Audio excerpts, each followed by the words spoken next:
도대체 왜 한국으로 가야 하는 거야? 차라리 중국이나 일본으로 가는 게 훨씬 낫지. 영국의 고등학교 학생들이 불만을 터뜨리고 말았습니다. 학교 측에서 고등학교 졸업 여행지로 한국을 선정했기 때문인데요. 이 소식을 들은 학생들은 웅성거리기 시작하며 한국 같은 작고 가난한 후진국에 절대 갈 수 없다며 삼삼오오 모여서 불만을 쏟아냈습니다. 하지만 학교 측 결정으로 어쩔 수 없이 한국으로 가게 되었어요. 그러나 도착한 한국의 인천공항부터 믿을 수 없는 광경을 목격하고 마는데요. 과연 이 학생들에게 어떤 일이 생긴 걸까요? 지금 바로 사연 시작하겠습니다. 저는 영국에서 고등학교 졸업반인 올리버라고 해요. 평소에는 컴퓨터실에서 코딩하고 문제를 해결하는데 대부분의 시간을 보내고 있었죠. 우리 학교는 돌로 지어진 오래된 건물이었는데 삐걱거리는 바닥이 참 인상적이었어요. 겨울이면 기숙사 방이 항상 추워서 자주 침대에서도 스웨터를 더 껴입고 있었답니다. 교장 선생님이 우리 졸업 여행지가 한국이라고 발표했을 때 솔직히 어떻게 생각해야 할지 모르겠더라고요. 한국은 너무 멀고 너무 다른 곳처럼 느껴지고 있었거든요. 한국 뮤직비디오를 가끔 보고 기술에 대해 들은 적은 있었지만 그게 전부였어요. 한국이 정말로 사람들이 말하는 것처럼 현대적일까?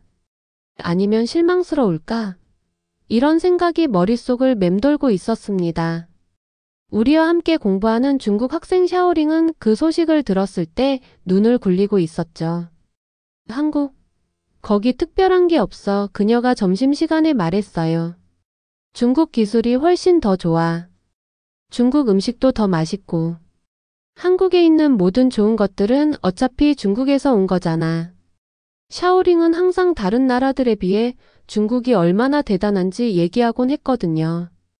그냥 그런 성격이었죠. 그날 밤 저는 컴퓨터로 서울 사진들을 보고 있었어요. 높고 반짝이는 건물들이 하늘을 향해 솟아 있었고 다채로운 지붕을 가진 고대 궁궐들이 현대적인 쇼핑센터 옆에 자리 잡고 있었죠. 흥미로워 보였지만 사진은 오해의 소지가 있을 수 있잖아요. 여행이 가까워질수록 저는 복잡한 감정을 안고 캐리어를 꾸리고 있었어요. 한편으로는 새로운 곳을 볼 생각에 들떠 있었지만 다른 한편으로는 기대에 미치지 못할까봐 걱정되고 있었죠. 모든 것이 낡고 허름하면 어쩌지?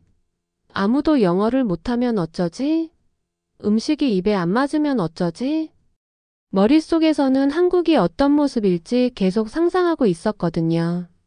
아침에 우리 15명의 학생들은 캐리어를 끌며 학교 버스로 향했어요. 어떤 학생들은 들떠 보였고 다른 학생들은 졸린 모습이거나 긴장한 표정을 짓고 있었죠. 탑승권 주세요. 드디어 우리 차례가 됐을 때 공항 직원이 말했어요. 한국에서 저를 기다리고 있는 것이 무엇이든 이제 곧 알게 될 테니까요. 비행기 엔진이 우르릉거리며 활주로를 달리고 있었어요. 13시간의 비행 후 우리 비행기가 드디어 한국에 착륙했어요. 인천공항의 긴 복도를 맞이하면서 다리가 뻣뻣하게 느껴지고 있었죠. 뭘 기대해야 할지 잘 몰랐는데 때마침 제가 본 것은 바로 저를 놀라게 했답니다. 공항이 정말 아름다웠어요. 커다란 유리창을 통해 햇빛이 쏟아져 들어오고 있었고 반짝이는 바닥이 빛나고 있었죠. 모든 것이 새 것처럼 깨끗해 보였어요.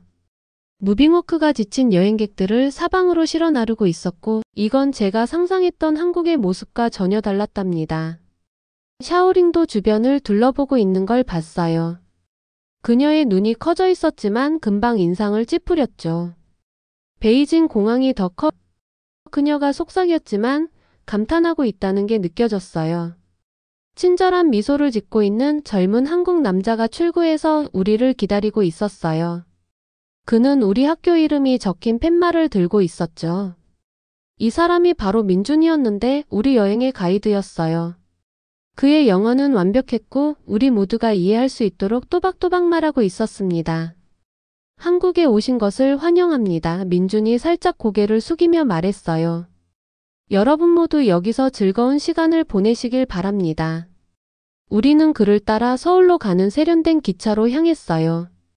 기차는 새 것처럼 보였고 좌석은 깨끗하고 편안했죠.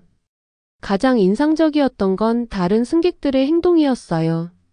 모두가 조용하고 예의 바르게 행동하고 있었어요. 감기에 걸린 사람들은 마스크를 쓰고 있었고 아무도 시끄러운 음악을 틀거나 쓰레기를 남기지 않았죠. 이건 영국의 기차와는 아주 달랐어요. 서울역에 도착했을 때 저는 또 한 번 놀랐어요. 역에는 에스컬레이터가 사방으로 이어져 있었고 깨끗한 가게들이 간식과 선물을 팔고 있었으며 한국어와 영어로 된 명확한 표지판이 있었죠. 밖으로 나오니 거리가 깨끗하게 정돈되어 있었어요. 땅에는 쓰레기 한 조각 찾아볼 수 없었고 나무들이 넓은 인도를 따라 줄지어 서 있어서 지나가는 사람들에게 그늘을 만들어주고 있었어요. 우리 버스는 우리가 머물 고등학교 기숙사로 향했어요. 저는 뭔가 간단하고 어쩌면 약간 낡은 곳을 예상하고 있었죠. 하지만 또 틀렸네요. 기숙사는 현대적인 호텔처럼 보였어요. 로비에는 편안한 소파와 작은 커피숍이 있었고 보안 카메라와 전자잠금 장치가 각 층을 보호하고 있었습니다. 민준이 자랑스럽게 우리를 안내하고 있었어요. 방은 작았지만 학생들이 필요한 모든 것을 갖추고 있었죠. 각 방에는 빠른 인터넷, 작은 냉장고, 그리고 도시 전망이 있었어요. 건물에는 밤새 열려있는 편의점, 휴대폰으로 결제할 수 있는 세탁기, 심지어 학생들이 운동할 수 있는 체육관까지 있었죠. 이게 정말 한국 학생들이 학교 다닐 때 사는 곳인가요? 저는 믿기지 않아 물었어요. 민준이 고개를 끄덕였어요. 저는 영국에 있는 우리 기숙사를 생각했어요. 우리의 오래된 건물은 절반의 시간 동안 찬물만 나오고 인터넷은 겨우 작동하며 공용 화장실은 항상 더러웠죠. 친구들 중 일부는 겨울에 너무 추운 방에서 살아서 아침에 숨을 내쉬면 입김이 보일 정도였어요. 그날 오후에 뜻밖의 일이 있었어요. 도착한 이후로 한국에 관한 모든 것을 불평하던 샤오링에게 갑자기 문제가 생겼죠. 짐을 풀다가 안경이 부러졌어요. 안경 없이는 거의 볼 수 없는 상황이었죠. 영국에서는 새 안경을 만드는데 최소 일주일이 걸렸을 거예요. 걱정하지 마세요, 민준이 말했어요. 여기서는 빨리 새 것을 만들 수 있어요. 그는 우리를 근처 안경점으로 데려갔어요. 직원들이 현대적인 기계로 샤오링의 눈을 검사하고 있었죠. 그들은 새 안경테를 고르는 것을 도와줬고요. 그리고 놀라운 일이 일어났어요. 그들은 바로 거기서 단 20분 만에 새 안경을 만들어냈어요. 영국에서는 이런 일이 불가능했을 거예요. 샤오링이 새 안경을 쓰자 그녀의 얼굴에 놀란 표정이 떠올랐어요. 그녀는 고맙다고 말하지 않았지만 그녀의 표정이 모든 것을 말해주고 있었죠. 그녀도 저처럼 한국을 다르게 보기 시작하고 있었어요. 저녁이 되자 민주는 우리를 한강공원으로 데려갔어요. 해가 지고 있었고 하늘은 아름다운 색깔로 물들어 있었죠. 도시의 불빛이 하나둘 켜지기 시작하며 어두운 강물에 반사되고 있었어요. 가족들은 담요 위에 앉아 함께 피크닉을 즐기고 있었고 아이들은 연을 날리거나 자전거를 타고 있었죠. 민준이 우리를 위해 한국 치킨과 라면을 사왔어요. 치킨은 겉은 바삭하고 속은 촉촉했죠. 라면은 입에 침이 고일 정도로 진한 맛이 있었어요. 심지어 샤오링도 음식을 즐기느라 잠시 불평을 멈추고 있었어요. 한국에 온 지 하루밖에 안 됐지만 이미 제 마음은 새로운 가능성에 열리고 있었어요. 그렇게 잠을 자다가 갑자기 창문을 때리는 빗소리에 잠에서 깼어요. 걱정이 되었어요. 무거운 빗방울이 유리창을 따라 내려가고 있었고 밖에 도시 전경이 흐릿하게 보이고 있었죠. 영국에서는 비가 오면 보통 계획이 취소되고 하루 종일 실내에 있어야 했거든요. 전통시장 방문 계획이 연기될지 궁금했답니다. 우중충한 날씨에도 불구하고 그의 미소는 여전히 밝게 빛나고 있었죠. 비가 조금 온다고 멈출 수는 없죠. 그가 즐겁게 말했어요. 어차피 시장은 대부분 지붕이 있으니까요. 버스가 우리를 광장시장 근처에 내려줬어요. 우리는 우산 아래 모여서 민준을 따라 입구로 들어갔습니다. 안에 들어서자 시장은 온갖 색깔과 소리, 냄새로 가득 차 있어서 한 번에 모든 감각이 깨어나는 느낌이었어요. 좁은 길이 수백 개의 작은 가게들 사이로 이어져 있었죠. 상인들은 지나가는 사람들에게 소리치고 있었고 끓고 있는 냄비에서는 김이 올라오고 있었어요. 향신료, 튀긴 음식, 신선한 채소 냄새가 공기 중에 뒤섞여 있었답니다. 전날 본 현대적인 쇼핑몰과는 달리 이곳은 오래되고 역사가 가득한 느낌이었어요. 나무 기둥이 천장을 지탱하고 있었고 발행 간판들이 가게 위에 걸려 있었죠. 상인들 중 일부는 수십 년 동안 여기서 물건을 팔아온 것처럼 보였어요. 이 시장은 1905년부터 있었어요. 민준이 설명했어요. 몇몇 가족들은 대대로 같은 가게를 운영해 왔죠. 한 할머니가 어떤 종류의 전을 만들고 있는 걸 지켜봤어요. 할머니의 손이 빠르게 움직이며 뜨거운 그릴 위에서 노란 동그라미를 뒤집고 계셨죠. 또 다른 가게에는 알록달록한 천이 높이 쌓여 있었고 그 옆에는 수공예품들이 가득했답니다. 샤오링도 관심이 있어 보였어요. 그녀가 몇몇 수공예품을 살펴보며 휴대폰으로 가격을 확인하고 있는 걸 봤죠. 놀란 듯이 눈썹을 치켜 올렸어요. 아마도 예상보다 물건 가격이 저렴하다고 느꼈나 봐요. 가장 큰 도전은 음식 코너에 도착했을 때 왔어요. 민준이 어떤 노인이 순대라는 것을 팔고 있는 가게를 가리켰죠. 한번 먹어볼래요? 민준이 저에게 물었어요. 저는 고개를 끄덕였는데 우리 집에서 먹는 아이스크림 선대처럼 달콤한 게 아닐까 생각하고 있었죠. 완전히 틀렸어요. 그 할아버지가 건네준 것은 피와 면으로 만든 일종의 소시지였어요. 제가 본 어떤 음식과도 닮지 않았죠. 모두가 저를 지켜보고 있었어요. 샤오링은 심지어 제가 어떻게 할지 보려고 걸음을 멈추기까지 했어요. 작은 한 입을 베어 물었어요. 맛은 이상했지만 나쁘지 않았죠. 진하고 구수했어요. 제가 먹어본 어떤 음식과도 달랐지만 왠지 만족스러웠답니다. 저는 판매자에게 엄지를 들어 보였고 주름진 얼굴에 환한 미소가 번졌어요. 샤오링은 제가 전부 다 먹었을 때 놀란 표정을 짓고 있었어요. 진짜 맛있었어? 그녀가 물었어요. 다르긴 해 솔직하게 말했어요. 하지만 다르다고 나쁜 건 아니지. 시장 방문 후 젊은 한국인들이 새로운 컴퓨터 프로그램과 발명품을 만들고 있는 테크허브라는 곳을 방문했어요. 한국의 기술이 좋을 거라고 예상은 했지만 여기서 본 것은 정말 놀라웠어요. 저보다 조금 더 나이 많은 대학생들이 인공지능 프로그램, 가상현실 게임, 그리고 사람들의 일상생활을 도와주는 앱들을 설계하고 있었어요. 한 학생이 노인들이 지하철 시스템을 이용하는 데 도움을 주는 앱을 우리에게 보여줬어요. 또 다른 학생은 휴대폰 카메라로 한국어 표지판을 비추면 즉시 번역해주는 프로그램을 만들었고요. 세 번째 학생은 병원에서 환자들에게 약을 전달하는 로봇을 개발하고 있었죠.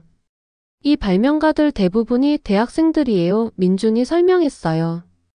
정부에서 그들의 사업을 시작하는 데 자금과 도움을 주고 있죠. 영국에서 제가 하던 컴퓨터 프로젝트들을 생각해 봤어요. 이 학생들이 만들고 있는 것에 비하면 갑자기 단순해 보였죠. 하지만 실망하는 대신 오히려 영감을 받았어요. 어쩌면 그들의 아이디어에서 배울 수 있을 것 같았거든요. 오후에는 우리 그룹 중 일부가 쇼핑을 하러 갔지만 저는 민준에게 컴퓨터 과학교실을 방문할 수 있는지 물어봤어요. 그는 저를 제 또래 학생들이 코딩 프로젝트를 하고 있는 고등학교로 데려갔어요. 교실은 영국에 있는 우리 학교와 비슷했지만 프로젝트들이 인상적이었어요. 지훈이라는 한 남학생이 할머니가 도시에서 길을 찾는 데 도움을 주는 앱을 만든 것을 보여줬어요.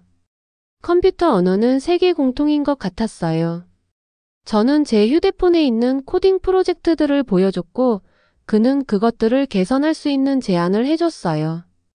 방문이 끝날 무렵 우리는 이메일 주소를 교환하고 앞으로 아이디어를 공유하기로 약속했답니다. 우리 그룹을 만나러 돌아가는 길에 기분이 달라진 것을 느꼈어요. 불과 3일 전만 해도 한국을 전혀 모르는 멀리 있는 곳이라고 생각했는데 이제는 친구를 사귀고 새로운 음식을 시도하고 기술과 혁신에 대한 생각을 바꾸게 하는 것들을 보고 있었으니까요. 샤오링은 여전히 중국이 더 낫다는 말을 하고 있었지만 이제는 목소리에 확신이 덜했어요. 때로는 감탄하는 표정을 짓다가 재빨리 반응을 숨기는 모습을 보곤 했죠. 인정하고 싶지 않아 하더라도 어쩌면 그녀도 변하고 있는 것 같았어요. 한국에서의 네 번째 날은 창문으로 햇살이 쏟아지는 아침으로 시작됐어요. 아침 식사 후 우리 버스는 삼성 이노베이션 박물관으로 향했죠. 밖에서 보면 건물이 파란 하늘을 반사하는 거대한 유리 큐브처럼 보이고 있었어요. 안에 들어가니 더욱 인상적이었답니다. 박물관은 기술이 시간이 지남에 따라 어떻게 변해왔는지 한국뿐만 아니라 전 세계적으로 보여주고 있었어요. 1950년대의 오래된 라디오와 TV가 유리 케이스 안에 놓여 있었고 흑백 사진에는 사람들이 최초의 전화기를 사용하는 모습이 담겨 있었죠. 커다란 스크린에서는 수년에 걸쳐 컴퓨터가 얼마나 작고 강력해졌는지 보여주는 영상이 재생되고 있었어요. 저는 박물관이 한국 기업가 발명품만 이야기할 거라고 예상했었는데 그게 아니었어요. 대신 오늘날 우리가 사용하는 기술을 만들기 위해 여러 나라, 사람들이 어떻게 함께 일해왔는지 보여주고 있었죠. 미국 발명품이 일본 발명품 옆에 놓여 있었고 유럽 디자인이 한국 혁신품 옆에 전시되어 있었어요. 박물관은 아이디어가 국경을 넘어 서로를 발전시키며 어떻게 여행하는지에 대한 이야기를 들려주고 있었어요. 컴퓨터 칩에 관한 전시물 근처에서 샤오링이 정보를 주의 깊게 살펴보고 있는 걸 발견했어요. 처음으로 그녀는 중국과 비교하지 않고 있었죠. 그냥 우리 모두처럼 배우고 있었어요. 이건 대단하다고 인정해야 할 것 같은데 제가 그녀에게 말했어요. 그들은 다른 나라들에게서 배웠어. 그녀가 조용히 말했어요. 우리 모두 서로에게서 배우는 거야. 저는 대답했어요. 가만히 있는 대신 제 생각을 말하니 기분이 좋았답니다. 점심 식사 후 우리는 전통 한국 찻집을 방문했어요. 한복을 입은 한 여성이 한국식으로 차를 준비하는 방법을 보여주고 있었어요.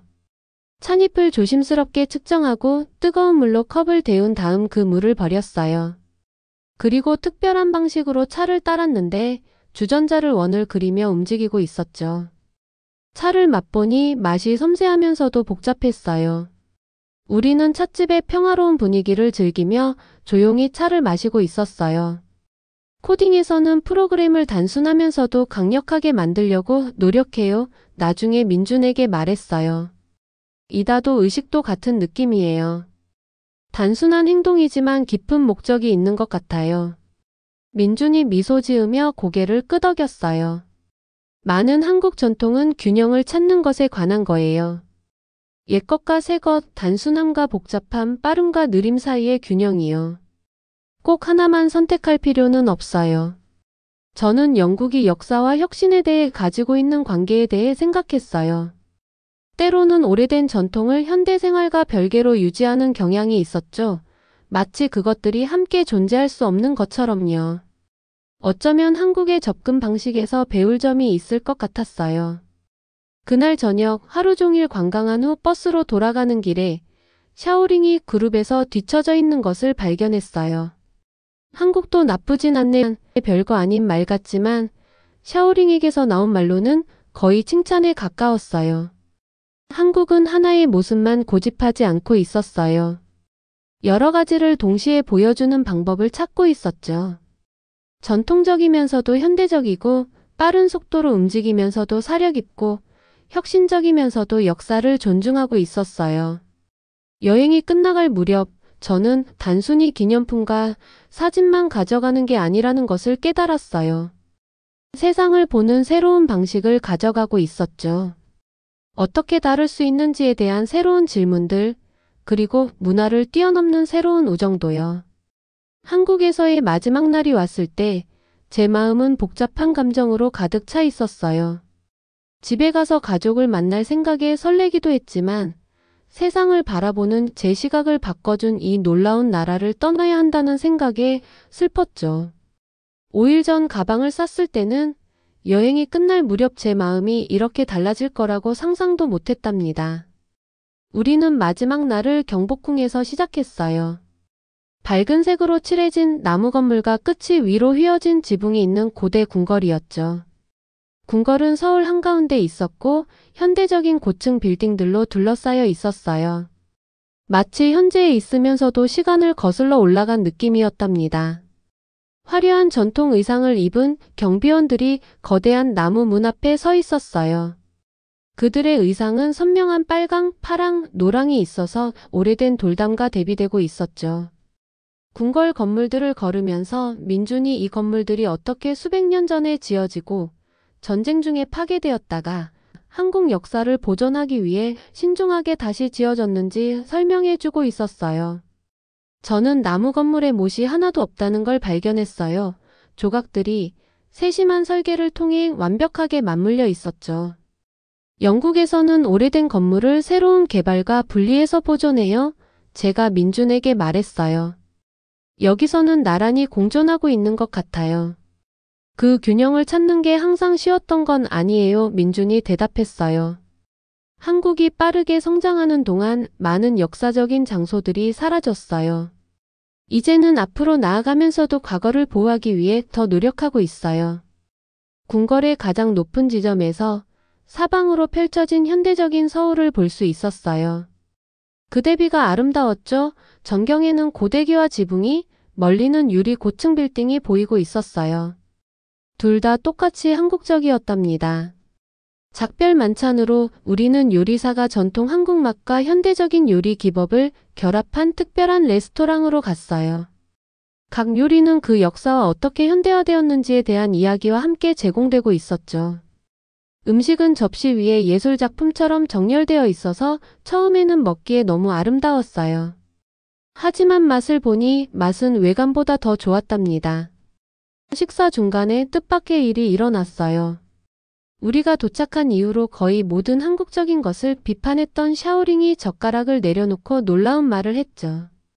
이거 우리 할머니 요리가 생각나. 그녀가 부드럽게 말했어요. 근데 솔직히 더 맛있고 깔끔하네. 테이블에 있던 모두가 조용해졌어요.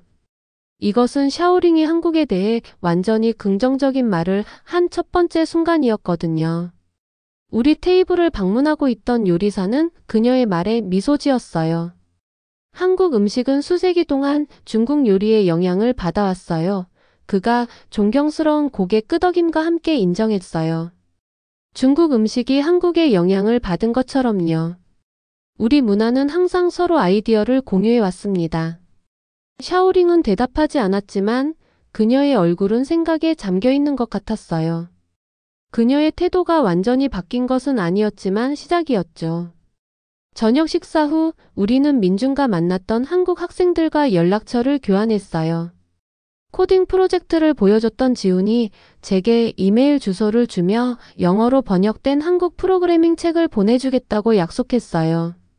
처음 도착했을 때 한국에 대해 어떻게 생각했어? 그 작별 인사를 하면서 민준이 물었어요. 저는 잠시 생각했어요. 많은 잘못된 생각을 가지고 있었어요. 솔직히 인정했어요. 몇 장의 사진과 뉴스 이야기를 바탕으로 한국이 어떨지 알고 있다고 생각했어요. 이제 제가 얼마나 잘못 이해했는지 알겠어요. 그럼 지금은 무엇이 보여?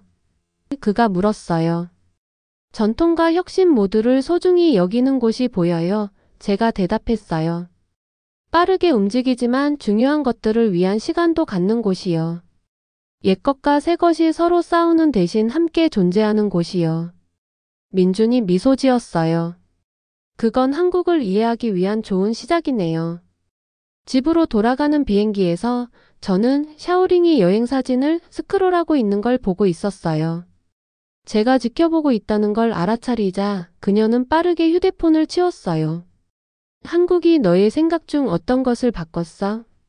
제가 물었어요. 그녀는 너무 오래 조용히 있어서 대답하지 않을 거라고 생각했어요.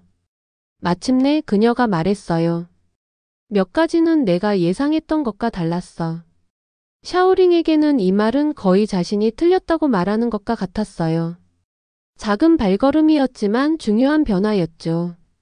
다음 주에 학교로 돌아와서 우리 반은 여행에 대한 발표를 해야 했어요. 제 차례가 되었을 때 저는 한국의 기술과 고대 궁궐 사진을 보여줬어요. 하지만 제가 정말로 이야기한 것은 여행이 저를 어떻게 변화시켰는지였어요. 한국에 가기 전에 저는 한국이 어떨지 알고 있다고 생각했어요. 저는 반 친구들에게 말했어요. 작은 정보 조각들을 바탕으로 제 마음속에 그림을 그렸었죠. 그 그림은 완전히 틀렸어요. 저는 한국이 어떻게 전통과 혁신 사이에서 균형을 이루고 있는지, 그리고 이것을 보는 것이 다른 장소와 사람들에 대한 제 가정에 의문을 갖게 했는지 설명했어요. 최고의 기술은 단지 새롭고 화려한 것뿐만이 아니에요. 제가 결론 지었어요. 한국에서 저는 사람들을 분리시키는 대신 함께 모으는 기술을 보았어요. 저는 진보와 연결 둘 다 소중히 여기는 사회를 보았어요. 그 이미지는 중요한 교훈을 상기시켜주죠. 과거를 존중하는 것과 미래를 창조하는 것 중에 하나를 선택할 필요는 없어요. 가장 아름다운 길은 두 가지를 모두 할 수 있는 길일지도 모르겠어요. 한국으로의 여행은 끝났지만 진짜 여행, 더 열린 눈으로 세상을 보는 여행은 이제 막 시작되고 있었답니다. 저는 한국 여행을 통해 단순히 여행이 아니라 우리가 생각해야 할 미래의 모습을 본 것 같았어요. 앞으로도 제 인생에 큰 영감을 줄 것이라 확신했습니다. 여러분, 오늘 나눈 이야기는 어떠셨나요? 단순한 여행 이야기를 넘어 그 안에 담긴 우리나라의 역사와 철학, 그리고 한민족의 정체성을 느끼실 수 있었길 바랍니다. 우리나라는 세계에서 가장 첨단적이고 아름다운 나라 중 하나입니다. 여러분의 생각이나 경험도 댓글로 남겨주세요. 한국의 첨단 기술과 조화로운 발전에 대한 여러분의 이야기가 궁금합니다. 다음 영상에서 또 만나요. 영상 재미있게 보셨나요? 이 영상이 마음에 드셨다면 구독과 좋아요 부탁드릴게요.